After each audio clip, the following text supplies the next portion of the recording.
जय हिंद दोस्तों, कैसे हैं। मैं दिल से उम्मीद करता हूं कि आप लोग अच्छे होंगे, स्वस्थ होंगे, मस्त होंगे। दोस्तों आज की क्लास में हम लोग पढ़ेंगे कक्षा 8 का मैथ प्रश्नावली 8.1। दोस्तों ये चैप्टर समाप्त नहीं हुआ था, तो आज हम लोग इस चैप्टर को समाप्त करने वाले हैं। देखिए दोस्तों, कल की क्लास में हम लोग पढ़े थे क्वेश्चन नंबर 9 तक। इधर आप लोग देख सकते हो क्वेश्चन नंबर 9 दिया हुआ है। यहाँ तक दोस्तों हम लोग कल पढ़ चुके थे। तो आज की क्लास में हम लोग पढ़ने वाले हैं क्वेश्चन नंबर 10 को, 11 को, 12 को और इधर देखिए 13 को, 14 को और 15 को। अगर दोस्तों आप लोग कल की क्लास को नहीं पढ़े होंगे, प्रश्न नंबर 9 तक नहीं पढ़े होंगे, तो मैं डिस्क्रिप्शन में लिंक दे दिया हूँ, आप लोग जाके पढ़ लीजिएगा। और एक बात और दोस्तों, अगर आप मेरे चैनल में नए होंगे तो चैनल को सब्सक्राइब भी कर लीजिएगा और बेल आइकन बटन को प्रेस भी कर लीजिएगा, ताकि आने वाले हर एक वीडियो में आपको नोटिफिकेशन प्राप्त होता रहेगा। तो चलिए दोस्तों शुरू करते हैं। सबसे पहले क्वेश्चन नंबर 10 को हम अपनी नोटबुक में नोट कर लेंगे, उसके बाद सॉल्व करेंगे। आप लोग अपने अपने बुक को निकाल लीजिएगा और प्रश्न को देखते जाइएगा। यहाँ पे देखिए दोस्तों, क्वेश्चन नंबर 10 को क्या कह रहा है, इसी को दोस्तों सॉल्व करने वाले हैं। रहीम के पिताजी की उम्र रहीम के आयु की 6 गुनी है। यदि रहीम के पिता रहीम से 35 वर्ष बड़े हैं तो दोनों की उम्र ज्ञात कीजिए। यहाँ दोनों का उम्र पूछ रहा है, क्या होगा। एक बार क्वेश्चन को फिर से समझ लीजिए। रहीम के पिता हैं, उसका उम्र जो है ना रहीम की आयु की 6 गुना है। ठीक है, मान लीजिए रहीम का उम्र 1 वर्ष हो रहा है, तो उसके पिता का उम्र क्या हो जाएगा, 6 वर्ष हो जाएगा, क्योंकि क्वेश्चन में यही तो कह रहा है 6 गुना है। यदि रहीम के पिता रहीम से 35 वर्ष बड़े हैं तो दोनों की उम्र क्या होगा, उसको हमें बताना है। तो देखिए दोस्तों, 10वां नंबर क्वेश्चन को हम अपने नोटबुक में लिख लिए हैं। ठीक है, आप लोग भी लिख लीजिएगा। चलिए इसको हल करते हैं। तो यहाँ पे लिख लेंगे दोस्तों हल, या तो आप लोग सॉल्यूशन भी लिख सकते हैं। यहाँ पे मान लेंगे दोस्तों, ठीक है, माना रहीम की आयु बराबर x वर्ष। रहीम की आयु को हम लोग x वर्ष मान लिए हैं, तो इसका पिताजी का उम्र क्या हो जाएगा दोस्तों, यहाँ पे लिख लेंगे रहीम की पिता की आयु बराबर 6x वर्ष। ठीक है, क्योंकि 6 गुना है दोस्तों रहीम की पिता की आयु रहीम से, तो ये x वर्ष हो जाएगा रहीम की आयु, और रहीम की पिता की आयु क्या हो जाएगा, 6x हो जाएगा। अब दोस्तों यहाँ पे लिख लेंगे प्रश्न से। ठीक है, यहाँ लिख लेंगे प्रश्न से। सबसे पहले दोस्तों हम लोग यहाँ पे लिख लेंगे रहीम के पिता की आयु 6x बराबर, इधर क्या है रहीम की आयु, इधर रहीम की आयु को लिख लेते हैं दाहिना साइड x वर्ष। अब क्वेश्चन में दोस्तों क्या कह रहा था, देखिए रहीम की आयु की 6 गुनी है। ठीक है, कौन, रहीम के पिता की आयु। रहीम के पिता की आयु क्या है, रहीम की आयु से 6 गुनी है। तो देखिए रहीम के पिता की आयु क्या माने हैं 6x, और रहीम की आयु क्या माने हैं x। रहीम से दोस्तों इसका पिताजी 6 वर्ष बड़ा है ना, तो इसको दोस्तों बराबर करने के लिए यहाँ क्या करना होगा, 35 दोस्तों इसमें ऐड कर देना होगा। ठीक है, क्योंकि यहाँ पे क्या कह रहा है दोस्तों, रहीम के पिता रहीम से 35 वर्ष बड़े हैं। जो पिता है ना दोस्तों ये 6x रहीम से 35 वर्ष बड़ा था, तो इसको बराबर करने के लिए हम यहाँ पे क्या कर दिए हैं, x + 35 कर दिए हैं। अब ये दोस्तों क्या हो गया है, बराबर हो गया है। अब चलिए दोस्तों इसको हल करते हैं। हल किस प्रकार से करेंगे, देखिए 6x ज्यों का त्यों लिख लेंगे। अब ये x प्लस में है तो इधर आएगा तो माइनस में हो जाएगा। अब देखिए ये 35 हमारा यहाँ पे लिख देंगे, ठीक है, ज्यों का त्यों। अब देखिए दोस्तों यहाँ पे 6x में x घटेगा तो क्या निकलेगा, 5x बचेगा। ठीक है, बराबर 35। ठीक है, अब इसको डायरेक्ट भी काट सकते हैं, या तो आप 5 को 35 के नीचे भी ला सकते हैं। x को ज्यों को त्यों रहने दीजिए, 35 ऊपर चला जाएगा। अब ये गुना में है 5 तो नीचे आके भाग में हो जाएगा। ठीक है, अब इसको काट देंगे, 5 एकम 5, 5 सत्ते 35। अब देखिए दोस्तों x का मान हम लोगों को क्या मिला, तो 7 मिला। तो देखिए यहाँ पे रहीम की आयु को हम लोग क्या माने थे, x वर्ष माने थे कि नहीं, तो रहीम का आयु दोस्तों हमारा निकल गया है 7 वर्ष। तो यहाँ पे लिख देंगे अतः रहीम की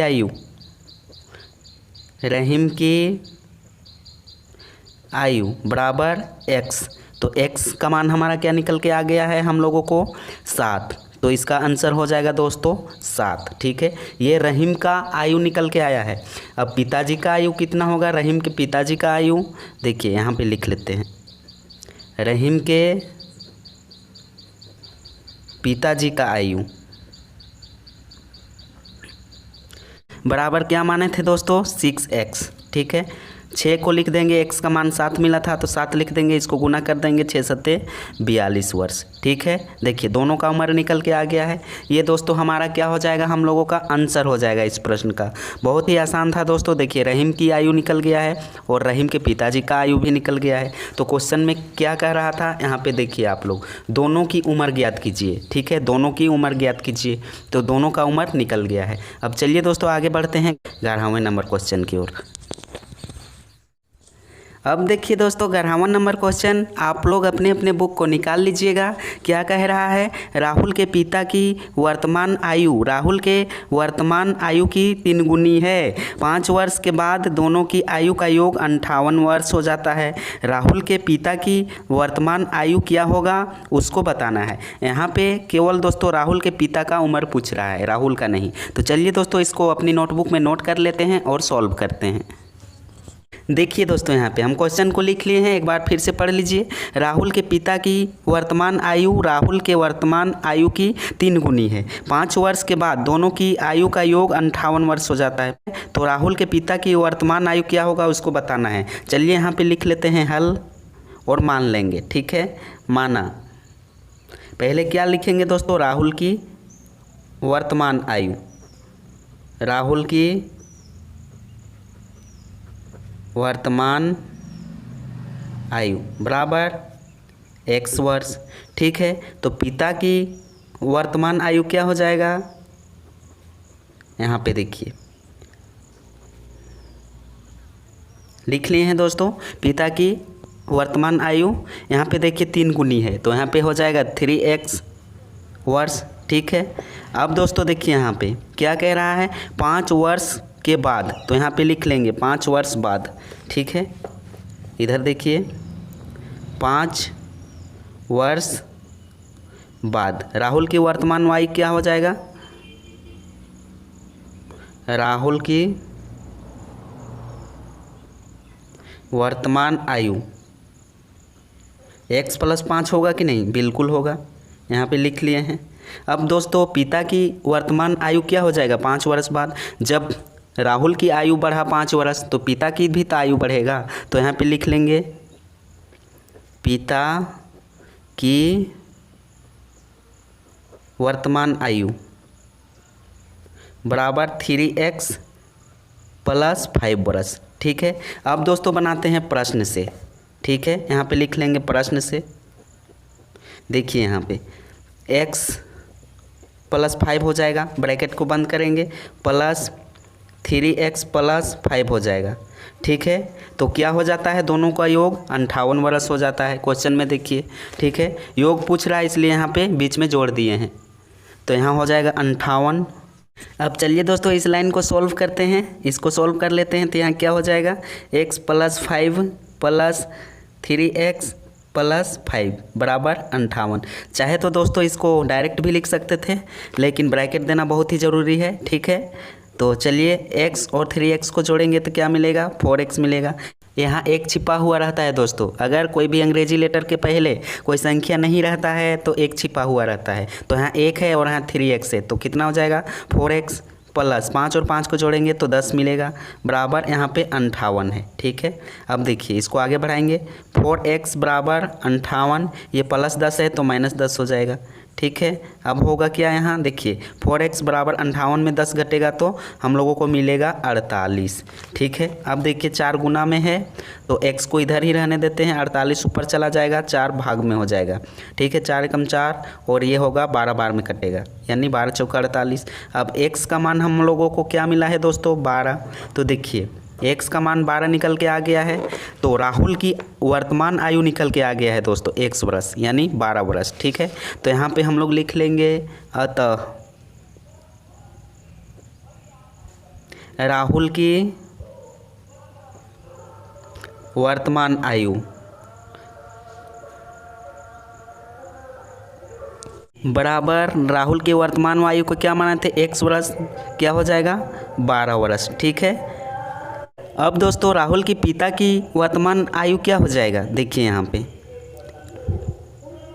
राहुल की पिता की वर्तमान आयु बराबर, देखिए यहाँ पे हम लोग क्या माने थे 3x, तो यहाँ हो जाएगा 3x, 3 गुने x का मान हम लोगों को 12 मिला था, ठीक है। यहाँ x का मान हम लोगों को 12 मिला था, इसको गुना कर देंगे तो क्या निकल के आ जाएगा 12 तिया 36 वर्ष। ये दोस्तों हम लोगों को क्या हो गया, आंसर हो गया। लेकिन दोस्तों यहाँ पे देखिए राहुल की वर्तमान आयु नहीं पूछ रहा था, ठीक है, राहुल की वर्तमान आयु नहीं पूछ रहा था, क्या पूछ रहा था क्वेश्चन में, यहाँ पे देखिए राहुल के पिता की वर्तमान आयु पूछ रहा था। तो इसका आंसर केवल हम लोगों को क्या होगा दोस्तों 36 वर्ष, ठीक है। ये हमारा इस प्रश्न का आंसर हो जाएगा। अगर दोस्तों प्रश्न में पूछता राहुल की वर्तमान आयु क्या है तो 12 वर्ष हो जाता, लेकिन दोस्तों इसमें केवल पिता की आयु पूछ रहा है, तो ये आंसर नहीं होगा, केवल ये होगा 36 वर्ष, ठीक है। आप लोग समझ गए होंगे। 12वां नंबर क्वेश्चन को देखिए दोस्तों, क्या कह रहा है, सायरा के पास 2 रुपया के सिक्कों की संख्या 5 रुपया के सिक्कों की संख्या के 3 गुनी है। यदि सायरा के पास कुल 60 सिक्के हैं तो उसके पास 2 रुपया और 5 रुपया के कितने सिक्के होंगे। सिंपल भाषा में समझिए दोस्तों, सायरा कोई लड़की है, उसके पास कुल 60 सिक्के हैं, ठीक है। कितने सिक्के हैं, 60 सिक्के हैं। उसमें से दोस्तों 2 रुपया वाला सिक्का है और 5 रुपया वाला सिक्का है। ये 2 ही सिक्का है दोस्तों, एक तो है 2 रुपया वाला और दूसरा है 5 रुपया वाला। तो यहाँ पे हम लोगों को निकालना है दोस्तों 2 रुपया वाला सिक्का कितना होगा और 5 रुपया वाला सिक्का कितना होगा, उसको हमें सॉल्व करना है, उसको हमें बताना है। तो चलिए दोस्तों इस प्रश्न को हल करते हैं अपनी नोटबुक में लिख कर। तो दोस्तों क्वेश्चन को हम लिख लिए हैं, ठीक है। तो चलिए इसको हल करते हैं। पढ़ने की कोई ज़रूरत नहीं है, क्योंकि दोस्तों हम किताब में ही पढ़ दिए हैं, ठीक है। या तो दोस्तों आप लोग पढ़ भी लीजिएगा तो कोई दिक्कत नहीं है। चलिए पढ़ लेते हैं एक बार। सायरा के पास 2 रुपया के सिक्कों की संख्या 5 रुपया के सिक्कों की संख्या की 3 गुनी है। यदि सायरा के पास कुल 60 सिक्के हैं तो उसके पास 2 रुपया और 5 रुपया के कितने सिक्के होंगे। तो चलिए यहाँ पे मान लेंगे, माना 2 रुपया वाले सिक्कों की संख्या, ठीक है।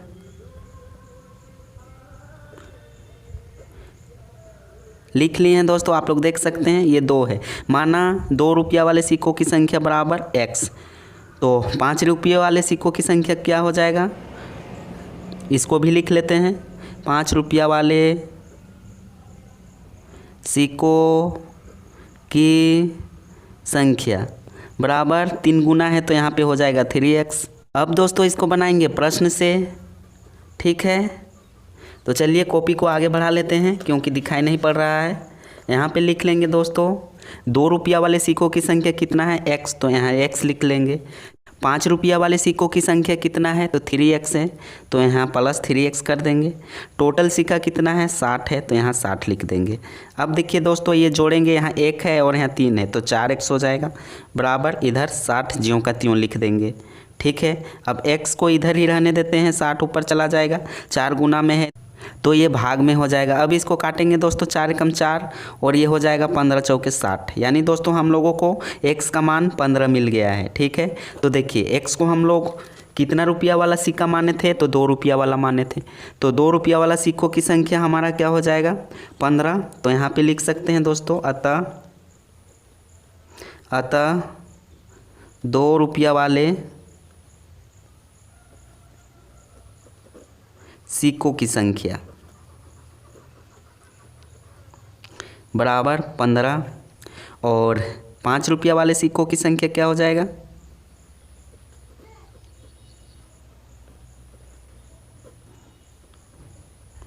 बराबर क्या माने थे 3x। तो देखिए 3 गुने 15, ठीक है। तो गुना करेंगे 15 तो यह क्या हो जाएगा 45।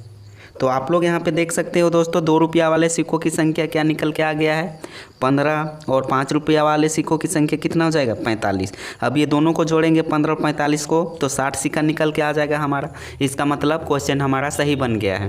तो मैं आशा करता हूँ कि आप लोग समझ गए होंगे, बहुत ही आसान है दोस्तों। अब चलिए आगे बढ़ते हैं 13वें नंबर क्वेश्चन की ओर। 13वां नंबर क्वेश्चन को देखिए दोस्तों। जॉन के गुल्लक में 1 रुपया, 2 रुपया और 5 रुपया के सिक्के हैं। उनकी संख्याएं क्रमशः 5:3:2 के अनुपात में है। इसका कहने का अर्थ है दोस्तों, 1 रुपया वाले सिक्कों की संख्या 5 है, तो 2 रुपया वाले सिक्कों की संख्या 3 है, तो 5 रुपये वाले सिक्कों की संख्या कितना है दोस्तों? 2 है।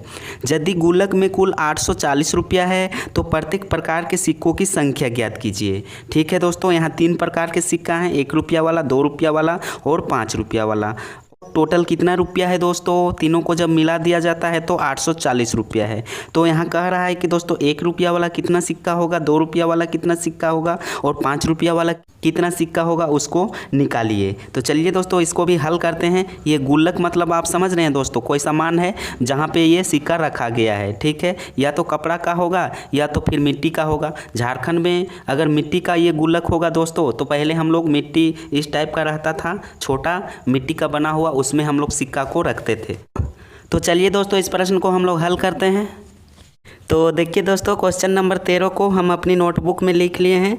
आप लोग अपने अपने बुक निकाल लीजिएगा और क्वेश्चन को देखते जाइएगा। क्या कह रहा है फिर से पढ़ लीजिए। जॉन के गुल्लक में 1 रुपया, 2 रुपया और 5 रुपया के सिक्के हैं। उनकी संख्याएं क्रमशः 5:3:2 के अनुपात में है। यदि गुल्लक में कुल 480 रुपया है तो प्रत्येक प्रकार के सिक्कों की संख्या ज्ञात कीजिए। चलिए दोस्तों इसको यहाँ पे लिख लेते हैं हल और इसको करेंगे सॉल्यूशन। चलिए यहाँ पे मान लेंगे, लिख लेते हैं माना 1 रुपया वाले सिक्कों की संख्या, 1 रुपया वाले सिक्कों की संख्या। देखिए 1 रुपया वाले सिक्कों की संख्या का अनुपात कितना है? 5 है। तो यहाँ पे हम लोग लिख देंगे 5x। अब यहाँ पे नीचे लिखेंगे दोस्तों 2 रुपया वाले सिक्कों की संख्या, 2 रुपया वाले सिक्कों की संख्या बराबर कितना है? 2 रुपया वाले सिक्कों की संख्या। यहाँ पे देखिए अनुपात क्या है? 3 है, तो यहाँ पे लिख देंगे 3x। अब लास्ट में क्या बचा हुआ है? 5 रुपया वाले सिक्कों की संख्या। इधर देखिए दोस्तों, 5 रुपया वाले सिक्कों की संख्या का अनुपात क्या है? 2 है, तो यहाँ पे लिख लेंगे 5 रुपया वाले सिक्कों की संख्या बराबर कितना हो जाएगा दोस्तों? 2x। देखिए हम लोग तो ये लिख लिए हैं। अब क्या निकालेंगे दोस्तों? गुल्लक में कितना रुपया है उसको सबसे पहले निकालेंगे। तो कैसे निकलेगा कि गुल्लक में कितना रुपया है? तो यहाँ पे लिख लेंगे गुल्लक में कुल रुपया। तो देखिए दोस्तों कैसे निकलेगा। ठीक है, 1 रुपया वाले सिक्कों का अनुपात कितना है दोस्तों? यहाँ पे देखिए 5 है, तो 5 को दोस्तों हम लोग गुना कर देंगे 1 से। ठीक है, यहाँ भी देख सकते हैं 1 रुपया वाले सिक्कों की संख्या क्या है? 5x है। तो यहाँ पे लिख लेंगे 1 रुपया वाले सिक्कों की संख्या। तो 5x गुने 1, तो 5x को जब हम लोग 1 से गुना करेंगे तो हमें मिलेगा दोस्तों 5x। ठीक है, ये हम लोगों को रुपया में निकल गया है। ठीक है, 5x रुपया में निकल गया है। अगर दोस्तों 1 रुपया वाला 5 सिक्का है तो हम लोगों को कितना रुपया होगा? 5 रुपया ही ना होगा। अब यहाँ पे नीचे लिख लेंगे दोस्तों 2 रुपया वाले सिक्कों की संख्या। देखिए 2 रुपया वाले सिक्कों की संख्या कितना है? 3x। तो 3x गुने 2 कर देंगे तो कितना रुपया निकल के आ जाएगा दोस्तों? 6 रुपया निकल के आ जाएगा। यहाँ पे आप ऐसे भी समझ सकते हैं, अगर 2 रुपया वाला सिक्का है, कितना सिक्का है? 3 सिक्का है, तो कितना रुपया हो जाएगा? 6 रुपया होगा कि नहीं? अब अंतिम में बचा दोस्तों 5 रुपया वाला, तो यहाँ लिख लेते हैं 5 रुपया वाले सिक्कों की संख्या बराबर क्या है? यहाँ पे देखिए 2x।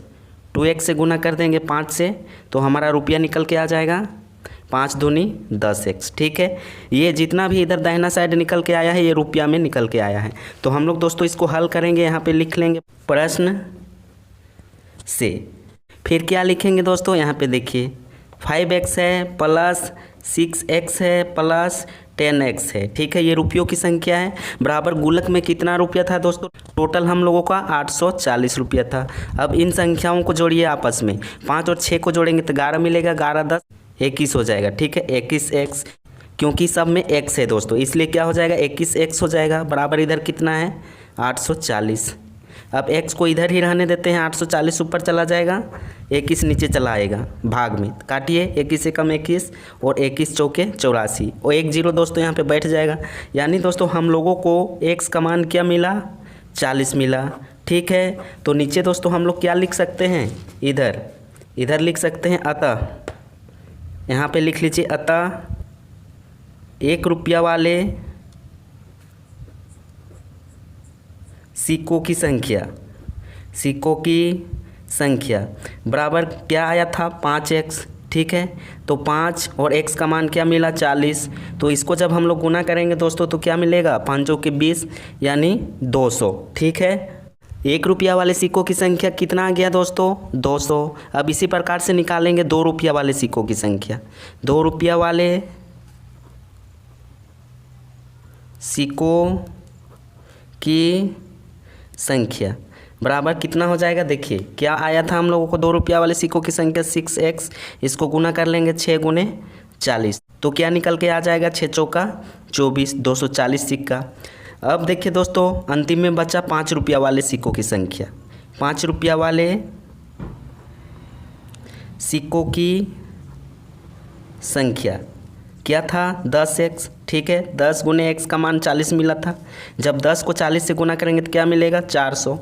तो देखिए विभिन्न प्रकार से हम लोगों को 1 रुपया वाला भी सिक्का निकल गया है, 2 रुपया वाला भी और 5 रुपया वाला भी। 1 रुपया वाला कितना सिक्का मिला 200, 2 रुपया वाला कितना सिक्का मिला 240 और 5 रुपया वाला कितना सिक्का मिला 400। तो टोटल सिक्का कितना था दोस्तों गुल्लक में 840। इन तीनों को जोड़िए 840 आता है कि नहीं, 200 और 240 440 हो जाएगा और ये 400, तो 840 तो दोस्तों हम लोगों को आ रहा है। इसका मतलब हम लोगों का क्वेश्चन सही बन गया है। तो आई होप, मैं आशा करता हूँ कि इस प्रश्न को दोस्तों आप लोग समझ गए होंगे। अब चलिए आगे बढ़ते हैं दोस्तों 14वें नंबर क्वेश्चन की ओर। अब दोस्तों देखिए 14वां नंबर क्वेश्चन को क्या कह रहा है, एक आयताकार कमरे की लंबाई उसकी चौड़ाई की दोगुनी है। यदि आयत का परिमाप 48 मीटर है तो कमरे की लंबाई एवं चौड़ाई ज्ञात कीजिए। एक आयताकार कमरा है दोस्तों, उसकी लंबाई जो है ना उसकी चौड़ाई की दोगुनी है। यदि आयत का परिमाप 48 मीटर है, आयत का परिमाप दे दिया गया है, तो कमरे की लंबाई एवं चौड़ाई ज्ञात करना है। तो चलिए दोस्तों इसको अपनी नोटबुक में नोट कर लेते हैं और हल करते हैं। देखिए दोस्तों क्वेश्चन को हम लिख लिए हैं यहाँ पे, एक बार फिर से पढ़ लीजिए। एक आयताकार कमरे की लंबाई उसकी चौड़ाई से दोगुनी है। यदि आयत का परिमाप 48 मीटर है तो कमरे की लंबाई एवं चौड़ाई ज्ञात कीजिए। आयत किस प्रकार से रहता है दोस्तों, तो देखिए यहाँ पे ये आयत इस प्रकार से रहता है। ठीक है, इसको चौड़ाई बोलते हैं और इसको लंबाई बोलते हैं। तो देखिए लंबाई जो है ना दोस्तों चौड़ाई से दोगुनी है। ठीक है, मान लीजिए चौड़ाई x मीटर है तो लंबाई कितना हो जाएगा x + 2 मीटर, और ये टोटल परिमाप जो है आयत का उसका 48 मीटर दिया हुआ है। ठीक है, समझ गए हैं। तो चलिए इस प्रश्न को हल करते हैं। यहाँ पे लिख लेंगे दोस्तों हल यहाँ लिख लेंगे, माना आयत की चौड़ाई, ठीक है, बराबर x मीटर। ठीक है, तो लंबाई क्या हो जाएगा, आयत की लंबाई दोगुना है दोस्तों तो 2x मीटर हो जाएगा। अब प्रश्न से दोस्तों बनाएंगे हम लोग, यहाँ पे लिख लेंगे प्रश्न से। कैसे होगा, यहाँ पे लिख लेंगे आयत का परिमाप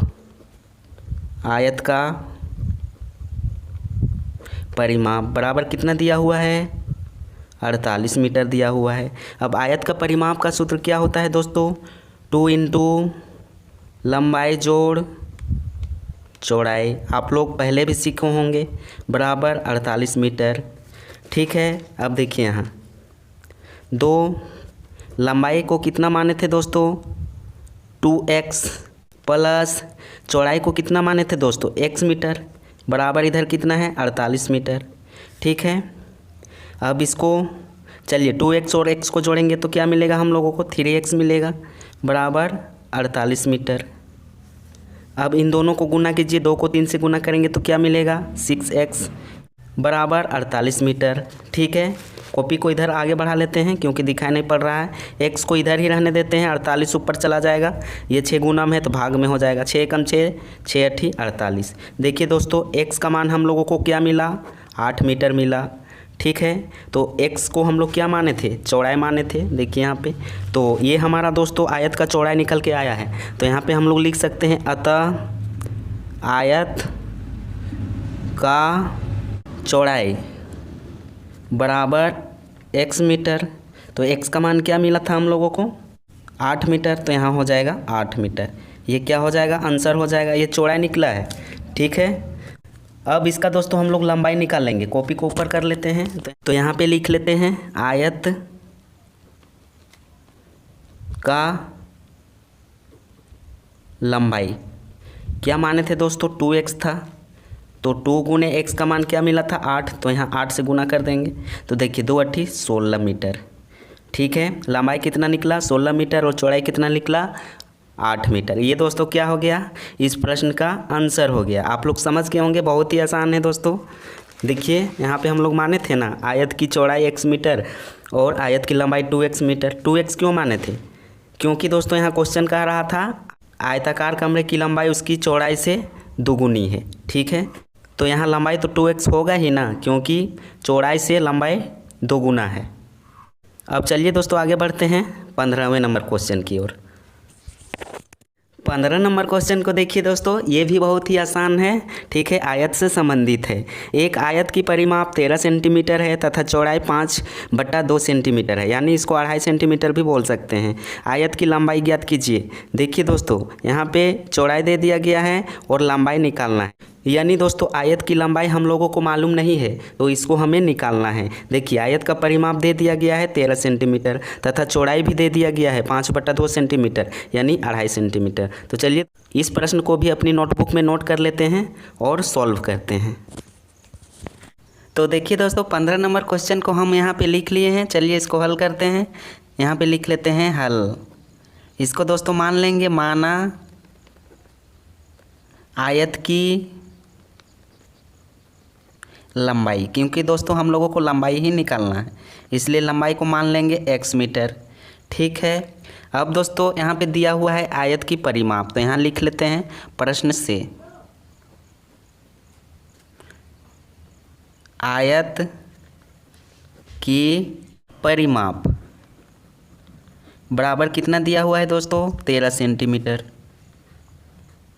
तो यहाँ पे हम लोग लिख लिए हैं 13 सेंटीमीटर। अब आयत का परिमाप का सूत्र क्या होता है, 2 × लंबाई जोड़ चौड़ाई। ठीक है, बराबर 13 सेंटीमीटर लिख लिए हैं।